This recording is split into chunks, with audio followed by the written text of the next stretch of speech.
오늘 함께 나눌 말씀은 창세기 11장의 말씀입니다.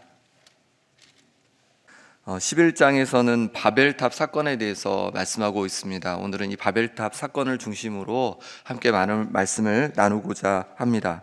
온 땅의 언어가 하나고 말이 하나일 때 동방으로 옮기다가 신할평지라는 곳에 거류하게 됩니다.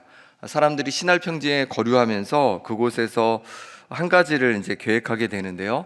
무엇인지 우리 3절 4절 말씀 제가 읽어보겠습니다. 서로 말하되 자 벽돌을 만들고 견고히 굽자 하고 이에 벽돌로 돌을 대신하며 역청으로 진흙을 대신하고 또 말하되 자 성읍과 탑을 건설하여 그 탑 꼭대기를 하늘에 닿게 하여 우리 이름을 내고 온 지면에 흩어짐을 면하자 하였더니, 여기서 이제 신할 지역이라는 신할 평지가 이제 나오는데요. 신할 평지는 지금의 그 이라크 남부에 해당합니다. 이라크 남부 쪽을 이제 신할 평지라고 불렀고, 이 이라크 지역이 어떤 지역이냐면 메소포타미아 문명이 이제 발생한 곳이 바로 이 이라크 지역이고, 그 중에서 이 신할 평지가 수메르 문명을 비롯한 그런 문명이 굉장히 왕성했던 곳입니다. 그리고 이제 바벨이 그 중심에 있었는데요. 고고학적으로 보면은 이 바벨론 이곳에 지구라트라는, 정말 지구라트라는 그 탑들이 많이 발견되었다고 합니다. 그래서 이 바벨 탑 사건은 그냥 어떤 신화 같은 이야기가 아니라 정말로 일어난 일이라고 우리는 받아들일 수 있겠습니다. 그럼 이렇게 벽돌로 탑을 이제 사람들이 만들었는데요. 이 벽돌로 탑을 만드는 것이 도대체 무엇이 문제일까요? 두 가지 문제가 있습니다. 무엇이 문제냐면 4절에서 우리가 읽은 것처럼 이 탑을 어떻게 하려고 하냐면 하늘에 닿게 하여 우리의 이름을 내고자 한다, 이렇게 말하고 있거든요. 하나님께서는 이 온 세상을 창조하시고 우리 사람을 창조하셨습니다. 그러니 우리는 누구의 이름을 높여야 하냐면 당연히 하나님의 이름을 높여야 합니다. 그런데 사람들은 자신의 이름을 높이고자, 자신들의 이름을 높이고자 탑을 높이 쌓았고, 그것을 통해서 명성을 얻고자 한 것입니다. 그 당시에는 상상하지 못했던 혁신적인 기술, 곧 돌이 아니라 뭘로 쌓냐면 벽돌을 직접 만들어서 쌓고, 진흙이 아니라 역청으로 단단하게 고정시키는 놀라운 기술을 가지고, 그 기술을 가진 자신들을 자랑하며 자신들의 이름을 높이고자 이렇게 탑을 쌓던 것입니다. 우리는 늘 하나님 앞에 우리가 있음을 기억하고 겸손해야 합니다. 그리고 하나님께 영광을 돌리는 우리의 삶이 되어야 할 줄 믿습니다.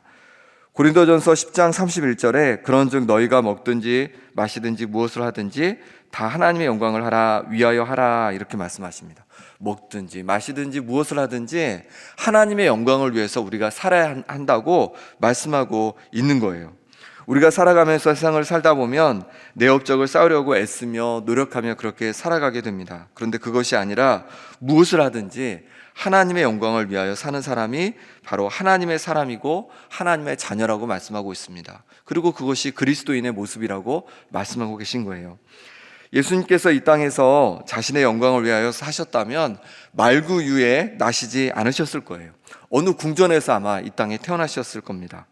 나귀 새끼를 타고 예루살렘으로 들어가는 것이 아니라 멋진 말이나 마차를 타고 예루살렘으로 들어가셨을 겁니다. 십자가에 죽으시는 것이 아니라 대적들을 모두 물리치시고 세상의 왕이 되셔서 장수하시다가 그렇게 돌아가셨을 거예요. 하지만 예수님은 자신의 영광을 위하여 오신 분도 사신 분도 그리고 죽으신 분도 아니었습니다. 오직 하나님의 영광을 위하여 오셨고, 하나님의 영광을 위하여 사셨고, 하나님의 영광을 위하여 죽으셨습니다. 주님을 따르는 그리스도인으로서 우리도 하나님의 영광을 위하여 살 수 있기를 간절히 바랍니다. 내 이름을 내고자, 명성을 쌓고자 직장에서, 교회에서, 세상에서 노력하는 자가 아니라 하나님의 영광을 위하여 오늘을 살아가는 우리가 될 수 있기를 간절히 소망합니다. 탑을 쌓은 것이 두 번째로 잘못된 점은 무엇이냐면 그들의 이름을 내고자 했을 뿐만이 아니라 온 지면에 흩어짐을 면하고자 했기 때문에 그렇습니다. 하나님께서는 인간을 창조하시고 그들에게 복을 주시면서 뭐라고 하셨냐면 생육하고 번성하여 땅에 충만하라, 땅을 정복하라 이렇게 말씀하셨어요. 땅에 충만하라는 거죠. 홍수에서 살아남은 노아가 하나님께 번제를 드렸을 때도 똑같이 말씀하십니다. 하나님이 노아와 그 아들들에게 복을 주시며 그들에게 이르시되 생육하고 번성하여 땅에 충만하라. 하나님께서는 복을 주셨고 또한 사람들이 생육하고 번성하여서 하나님께서 만드신 이 아름다운 땅에 충만히 흩어져 살기를 원하셨습니다. 가득하길 원하셨습니다. 모험을 두려워하지 않고 담대히 세상으로 흩어져서 그렇게 이 온 세상을 복되게 하기를 원하셨습니다. 그런데 신할 평지에 모여있는 이들은 어떠했습니까? 흩어짐을 면하고자 탑을 쌓고 있는 것입니다. 하나님은 하나님께서 만드신 이 지구 곳곳에 사람들이 충만하게 거하기를 원하셨는데 오히려 탑을 쌓고 그 탑 중심으로 그들은 모여서 흩어짐을 면하며 살기를 원했던 것이죠.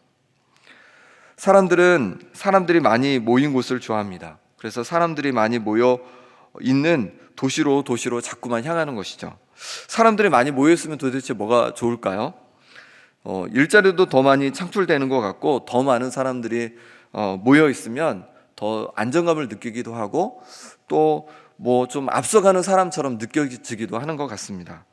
하지만 사람들이 자꾸 큰 도시에 모여들수록 많은 문제도 생깁니다. 도시는 도시대로 주거 또 일자리 문제가 발생합니다. 일자리에 대한 기회는 많이 생기지만 그만큼 경쟁이 심해져서 낙오되는 사람들이 많이 발생하게 되는 것이죠. 또한 살집도 문제가 되는 것이죠. 뿐만 아니라 시골은 시골대로 사람들은 점점 떠나서 문제가 됩니다. 몇십 년 후면 우리나라에도 그런 작은 웬만한 도시들은 다 더 이상 도시의 형태를 갖출 수 없게 될 거다 이렇게들 전망을 하고 있기 때문에 그렇습니다. 하나님은 온 지면에 흩어져서 생육하고 번성하라고 말씀하고 있습니다.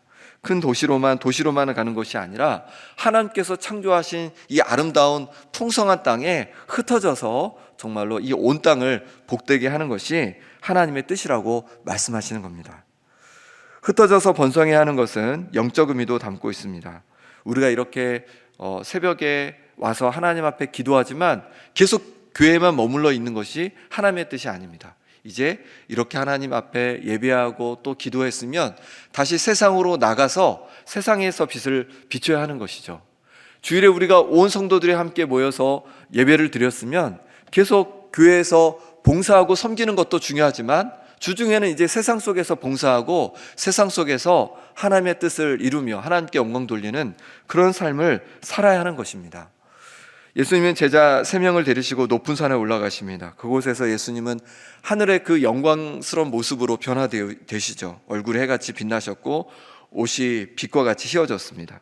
모세와 엘리야가 예수님과 함께 막 대화를 나누시는 거예요. 그 모습에 함께했던 베드로, 야고보, 요한은 너무도 황홀하여서 그 천국의 하늘의 그 영광을 보니까 너무 황홀하여서 그곳에 계속 있고 싶은 거예요. 그래서 어떻게 하냐면 예수님께 베드로는 초막셋을 짓고 이곳에 머물기를 청합니다. 하지만 예수님은 어떻게 하냐면 다시 산 아래로 내려가자고 말씀하십니다. 그 산 아래로 내려갔더니 어떤 일이 벌어지고 있냐면 문제가 있는 거예요. 귀신 들린 아이를 한 아버지가 데려왔는데 다른 9명의 제자가 고치지 못해서 쩔쩔매고 있는 것입니다. 그때 예수님께서는 그 귀신을 쫓아내주시고 그 아이를 회복시켜 주십니다. 예수님은 그 높은 산, 그 황홀한 변화산에 계속 머무르시는 것이 아니라 다시 문제가 많은 세상 속으로 제자들을 데리고 내려가셨습니다. 우리도 마찬가지입니다. 이렇게 하나님 앞에 예배하고 기도하고 또 그렇게 하나님의 임재와 영광을 볼 때 우리는 너무 행복하고 기쁩니다. 하지만 우리는 다시 어떻게 합니까? 세상 속으로 들어가야 하는 것입니다. 세상 속에 흩어져서 하나님의 사람들로서 빛과 소금의 역할을 감당해야 할 줄 믿습니다. 하나님께서는 이렇게 하나님의 뜻을 거슬러 탑을 쌓는 사람들에게 하나의 조치를 취하십니다. 7절, 8절 말씀 같이 읽어보겠습니다. 자, 우리가 내려가서 거기서 그들의 언어를 혼잡하게 하여 그들이 서로 알아듣지 못하게 하자 하시고 여호와께서 거기서 그들을 온 지면에 흩으셨으므로 그들이 그 도시를 건설하기를 그쳤더라. 아멘. 하나님께서 어떤 조치를 취하시냐면 바로 언어를 혼잡게 하셨습니다. 하나의 언어였는데 언어가 혼잡게 되니까 서로 말이 통하지 않게 되었고 그들은 결국 흩어지게 되었습니다. 하나님의 뜻이 아닌 잘못된 뜻을 전달하는 언어를 이렇게 하나님께서는 혼잡게 하신 거예요. 그런데 반대로 하나님의 뜻이 전달되었을 때 사람의 이름을 높이는 것이 아니라 하나님의 이름을 높이려는 뜻을 가진 사람들이 모였을 때 언어가 다시 하나가 되는 놀라운 역사가 일어났습니다. 언제 일어났습니까? 바로 예수님께서 승천하신 후에 제자들이 마가다락방에서 모여 기도할 때였습니다. 예수님은 승천 후에 제자들과 함께 한 성도들이 간절히 기도할 때 성령께서 불의 혀 같은 형체로 그들 가운데 임하셨습니다. 그랬더니 그들은 방언을 말하기 시작했습니다. 그때는 오순절 절기 때여서 여러 나라에서 흩어져 있던 유대인들이 다 예루살렘으로 모여든 때였습니다. 그 중에는 바데인, 메데인, 메소포타미아, 갑바도기아, 아시아인, 로마에서 온 사람들, 그레데 섬 사람들, 아라비아 사람들, 정말 각지에서 온 사람들이 있었습니다. 놀라운 것은 무엇이냐면 시골 어부 출신인 제자들이 나가서 방언을 말할 때 각기 그들이 자신들의 언어로 그 말을 전해진 말을 들었다는 것입니다. 하나님의 큰일 말함을 그들은 각자 자신의 언어로, 자신들이 살고 있는 지역의 언어로 듣게 되었습니다.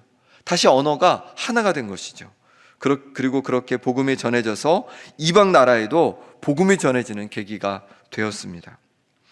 바로 그렇게 오순절에 예루살렘에 왔다가 복음을 두고 돌아간 사람들 중에 일부가 안디옥으로 갔고 그곳에서 교회가 세워지게 되었습니다. 그리고 바나바와 바울은 그곳에서 사역을 하다가 선교사로 파송을 받고 아시아와 유럽과 로마에까지 가서 복음을 전하고 교회를 세우게 되었습니다. 복음이 놀랍게 확장되었습니다. 예수님 재림 후에 예수님 승천하신 후에 처음 세워진 교회는 선교하는 교회였습니다. 교회의 존재 이유는 바로 선교하는 것입니다. 복음을 전하는 것입니다. 처음 교회를 통해 예루살렘과 온 유대와 사마리아와 땅끝까지 이르러 복음이 전해진 것처럼 우리 교회를 통해서 이 지역과 이 나라와 그리고 온 세계에 복음이 전해지도록 함께 기도할 수 있기를 바랍니다. 지금 이 복음을 전하는 것이 굉장히 어렵기도 합니다. 하지만 생각해보면 처음 교회가 복음을 전할 때보다는 훨씬 수월하게 우리는 복음을 전할 수 있습니다. 별로 핍박도 받지 않기 때문에 그렇습니다. 우리가 마음을 다해서 우리에게 맡겨주신 사명인 복음 전하는 사명을 다할 수 있는, 또 그렇게 기도할 수 있는 우리가 될 수 있기를, 또 우리 교회가 될 수 있기를, 한국교회가 될 수 있기를 간절히 소망합니다. 이 시간 함께 기도하겠습니다. 함께 기도하실 때 우리가 이 땅을 살아가면서 우리의 이름을 높이려고 살아가는 것이 아니라 하나님의 영광을 위하여 살아가는 우리가 되게 하여 주옵소서. 복음이 우리에게만 머물지 않고 우리를 넘어서 이 지역에 또 세계 곳곳에 놀랍게 전파되고 퍼져가게 하여 주시옵소서. 또 기도하실 때 우리 아픈 성도님들이 하루빨리 회복되도록 기도하겠습니다. 특히 김순식 원사님, 백순철 집사님 아들 되는 백현욱 성도님 어제 갑자기 쓰러지셔서 어제 수술을 하게 되었는데 놀랍게 회복되어지고 다시금 삶을 살아가는데 어려움 없도록 하나님께서 놀라운 은혜를 부어주시도록 이 시간에 간절히 함께 기도하겠습니다. 하나님 아버지, 기도하며 나아갑니다. 하나님 아버지, 오늘 주신 말씀처럼 우리가 우리의 이름을 높이려고 살아가는 인생이 아니라 하나님의 영광을 위해서 우리가 살아가는 인생 되어지길 원합니다. 하나님 아버지, 정말로 내 이름을 높이려고, 내 자신을 높이려고 아버지는 그것에 애쓰지 않게 도와주시고 세상 속에서, 내 직장 속에서, 또 교회 속에서, 가정에서 오직 하나님의 영광을 위하여 살아가는 우리의 삶이 될 수 있도록 하나님 역사하여 주시옵소서.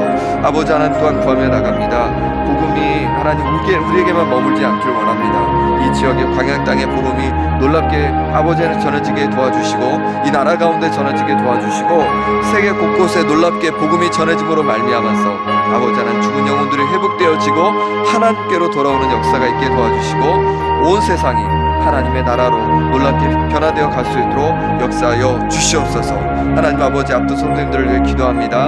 하나님께서 은혜 주셔서 하나님 회복시켜 주옵소서. 육신이 회복되게 도와주시고 마음이 회복되게 도와주시고 영적으로도 강건케 하여 주시옵소서. 우리 자녀들이, 우리 배우자가, 아버지 하나님 우리 친구들이 하나님 놀랍게 회복되는 은혜가 있게 하여 주옵소서. 아버지 하나님 백현욱 하나님 사랑하는 성도님 붙잡아 주시기를 원합니다. 하나님 놀랍게 회복시켜 주시옵소서. 다시 아버지 하나님 정말로 건강 회복하게 하여 주시옵소서. 아버지 하나님 호흡과 의식이 아버지의 돌아오게 도와주시고 그러므로 말미암아서 아버지 하나님 살아가는데 어려움없도록 하나님 부어 주시옵소서. 이 가정을 붙잡아 주시기를 원합니다. 어려운 이 가정을 붙잡아 주셔서 하나님 절망치 않게 도와주시고 하나님 아버지까지 믿음으로 나갈 때 하나님께서 역사하시고 회복케 하심을 경험해 갈 수 있도록 역사하여 주시옵소서. 하나님 도와주시기를 원합니다. 하나님 아버지, 우리는 이 땅을 살아가면서 자꾸만 우리의 이름을 높이려고 하고 우리의 이름을 내려고 노력합니다. 하나님 아버지, 그것이 아니라 우리를 창조하시고 우리를 인도해 가시는 하나님의 영광을 위하여 살아가는 우리가 되게 하여 주시옵소서. 우리를 통해서 우리의 이름이 높아지는 것이 아니라 하나님의 이름이 높아지는 역사가 일어나게 도와주시고 우리 교회를 통해서 오직 하나님께만 영광되게 하여 주옵소서. 복음이 우리에게만 머물지 않기를 원합니다. 우리를 넘어서 이 광야 땅에, 이 나라 가운데, 온 세계 가운데 복음이 놀랍게 확장되어지고 전해지는 역사가 일어나게 하여 주시옵소서. 그래야 세계 곳곳에 하나님의 사람들이 일어나게 도와주시고 하나님의 나라가 온 세상 가운데 확장되어 가게 하여 주시옵소서. 아픈 성도님들을 위해 기도합니다. 하나님, 육신에 또 마음에 영적으로 아프고 공고한 성도들을, 또 아버지 하나님 정말로 가족들을 주께서 만져주셔서 놀랍게 회복시켜 주옵소서. 무엇보다도 백현우 성도님 만져주셔서 다시 의식이 회복되게 도와주시고 놀랍게 아버지 하나님 온 육체가 회복되어 갈 수 있도록 역사하여 주시옵소서. 예수 그리스도의 이름으로 기도드립니다. 아멘.